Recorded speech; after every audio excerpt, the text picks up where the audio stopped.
გიო გასახდელში საქართველოს ნაკრების ფეხბურთელებს შემდეგი შეკრებიდან უკვე გეყოლებათ და საქართველოს გეყოლებათ ჩემპიონთა ლიგის გამარჯვებული.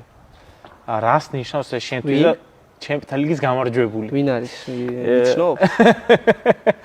რას ნიშნავს ეს ფეხბურთელებისთვის, მომავალი თაობისთვის, აი შენი სიტყვებით რო გითხრა?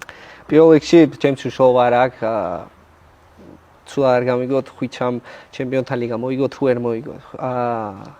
ყველაზე მნიშვნელოვანი ჩემთვის არის ურთიერთობა და ხვიჩამ ყველაფერში არის ნომერ პირველი, იმიტომ რომ ის არის ადამიანი, რომელიც მოედანზეც და მოედნის გარეთ თავდაბლობის მაგალითი არის და შრომის მაგალითი არის და ჩემთვის არის ერთ-ერთი მაგალითი როგორი უნდა იყოს არა მარტო ქართველი სპორტსმენი და ქართველი ფეხბურთელი, არამედ მთლიანად მსოფლიოში და რაც მე მასში მიყვარს ის არის ის თავდაბლობა და ის სიახლოვე რაც აქვს. ეხლა რა თქმა უნდა უკვე ჩემპიონთა ლიგის გამარჯვებულია და ვფიქრობ თვითონაც ის რომ ამაზე არ უნდა გაჩერდეს და წინ მეორე და მესამეც ელოდება და რა თქმა უნდა დაგვეხმაროს პირველი მესიჯი რაც გაუგზავნე იყო მილოცვა ჩემპიონთა ლიგაზე და უთხარი ეხლა არ დაგავიწყოს რომ სოფლიო ჩემპიონატზეც უნდა გაგვიყვანო თქვა. ამიტომ ჩემთვის მნიშვნელოვანია, მაგრამ ნაკლებად მნიშვნელოვანია ის ტიტულები რაც არის, ყველაზე მნიშვნელოვანი არის ის ურთიერთობა და ის რასაც საქართველოსთვის აკეთებს თავისი საქმით და თავისი სიტყვით.